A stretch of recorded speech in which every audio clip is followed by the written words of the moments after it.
Narcissists. What is it that they do? What is it that they are? And the most important thing, what is the consequence of being close to one for a shorter or a longer time? That's what I'm going to tell you in this video. The narcissism idea comes from Greek mythology, where they had the story of a young man called Narcissus who was looking for love. But he was very vain and he was rejecting everybody who wanted to be his girlfriend. So the gods chose to punish him. And one day when he was at a lake or a small pond, he looked into the water and he saw his own reflection. And he fell in love with that.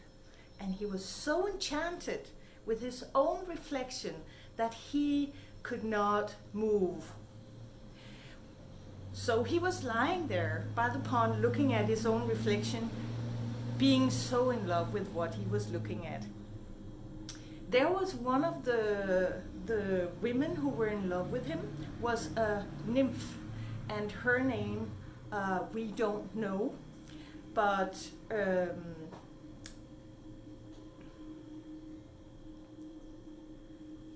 there was a nymph who was in love with him, and her name is Echo in the story. And the reason why her name is Echo is because she was calling him, and he was of course not answering because he was in love with himself and was so full of himself and busy looking at himself that he didn't hear her call.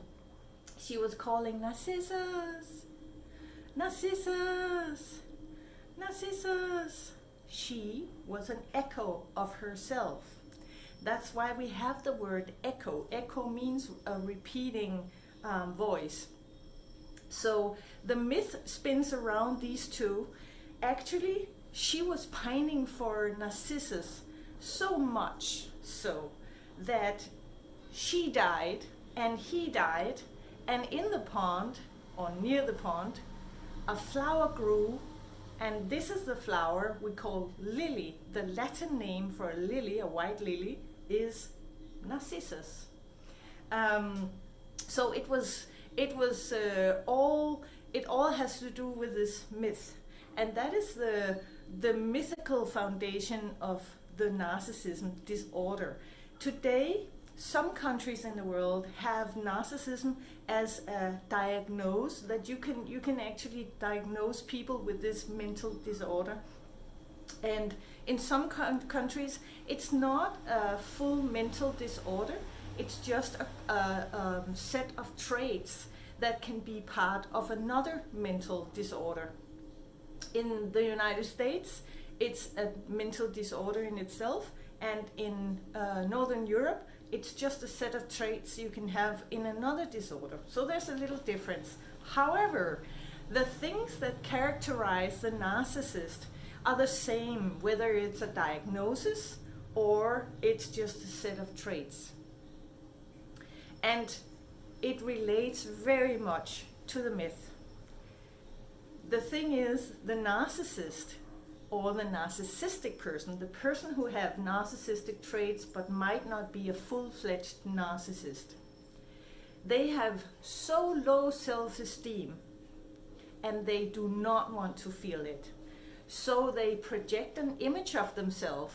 Projecting means, like a projector, you cast something onto a wall. They project an image to the world of them being quite amazing and sometimes arrogant and very charming and full of energy and love and very courteous and very polite and very considerate. So they project the image of themselves that they really want to be, but they are not. They are not this image. In reality, they are full of fear and anxiousness, which means they will be controlling, because the reaction to anxiousness, if we don't know that we are anxious, is to try to control the world. They are full of arrogance and demeaning and belittling behavior, because they have low self-esteem. Because that's what we do when we have low self-esteem and we don't acknowledge it or don't know it, is that we try to project the opposite, that we got it all covered. I got it all figured out. Like, you know, a typical thing a narcissist would say is, I know all about that, or I'm the best at that, or I know more about this subject than any other person on this world, on this planet. So they will project a very self-confident image to the world. The problem is that they, as part of this whole denial thing, cannot look at themselves and acknowledge flaws and mistakes and errors and wrongdoings, because if they did, their picture of themselves would be shattered. So that means they have to be in denial of what they actually do, how they are in the world. And that's why the narcissist can abuse others and never ever admit it, and never ever take responsibility for it. It's a part of the disease or the disorder that they have to simply go into denial. So of course you cannot go into denial if you have been hitting someone, for example, or calling them names, really bad names, and you're confronted with this. But then you will have to make up an excuse for why you did it. And this excuse cannot be about you as a narcissist. It has to be about the other person. So they will have a lot of blaming. They will blame others. You will never hear them say, oh my God, that was my fault. I'm sorry. I know I can do better in the future. If a narcissist says this, it's because he or she knows that they're about to lose you, and they will say this just to hold on to you, but nothing will change. Their behavior will not change because they cannot afford to look at themselves. So they have this inflated sense of their own self, which is just a projection and not true.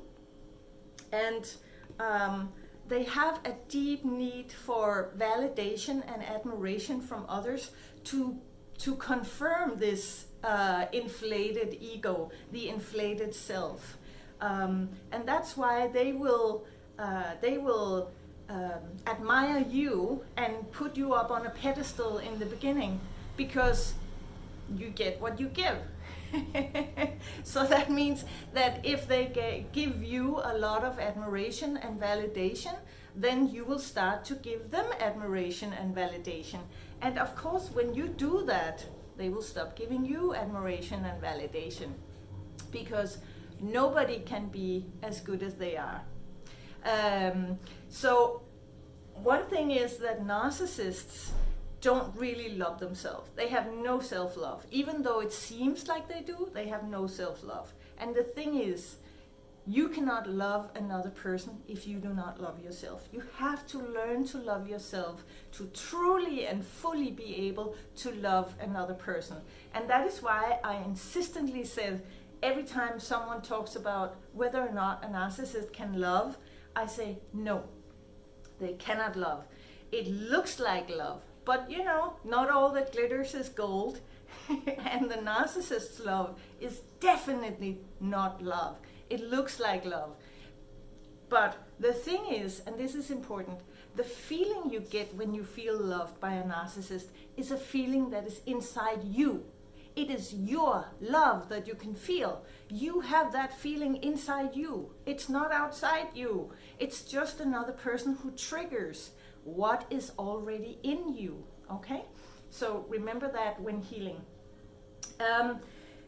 So of course all this denial and low self-esteem and projecting a false image of themselves also means that they need to lie a lot.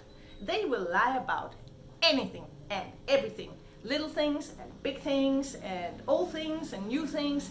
They will just lie and deny and blame. That's what a narcissist does. So and of course on top of this, because they don't love themselves, they don't have empathy with themselves, And when you don't have empathy with yourself, you cannot have empathy for another human being either. So that means they have no empathy. They can look like it, they can fake it, but when the shit hits the fan, they will not have any empathy for you or what is going on in your life. Just as well as they have no empathy for themselves, which means that when a narcissistic person becomes sad or feels hurt, they will want someone else to take responsibility for that and comfort them and make them feel better. So I'm looking at my notes here. So this sort of describes the narcissist, where it comes from and what it entails. So next up we'll talk about what happens to you when you're close to a narcissist. When you are close to a narcissistic person, whether it be a full-fledged or a person with strong narcissistic traits, what you will experience as an effect of all the things I just described as being the narcissistic personality is that you will be blamed for everything. Everything. I mean, narcissists will blame you for putting Jesus on the cross. They will blame you for some pretty crazy shit along the way. I can promise you that. And you will go, what? How in the world can that be my fault? Like, for example, a good example is the narcissistic mother who who is cold, feeling a little cold, and the window is open, and she will blame you for feeling cold. She could have just, got up and walked to the window and closed it so she didn't freeze or feel cold. But she will not do that. No, she will blame you instead. She was like, oh my God, you're so insensitive. You don't care about me. Here I am sitting and I'm freezing. I'm literally freezing. Why are you doing this to me? And you'll be like, what? You can just stand up and walk over and close the window. I had a narcissistic father, and one of the things that he said to me when I was an adult was, I have lost so much weight, and I don't know why you don't care about me. All my friends, they're grown-up children. They cook for them. They cook for their parents. And they put them in little Tupperware boxes and in the freezer so their parents can just heat up the food and enjoy it. But what are you doing? Are you doing that? No. So here I am starving and losing weight because you don't take proper care of your dad. After everything I've done for you, this is how you treat me in my old age? And I just want to point out that he was 62 at that point. I'm 53. I'm pretty sure that when I'm 62, I will be able to cook my own food. Or go down and buy some ready-made meals or something. But it's really crazy things. And it can also be like little things, like, for example, why the bananas have gone brown in the fridge. Why have the bananas gone brown in the fridge? That's clearly your fault. Or why there's no milk, because they just took the last milk, but still it's your fault. That they're having a shitty day, that someone is doing something to them. And of course, they will gossip a lot. They will backtalk other people a lot and judge other people a lot. And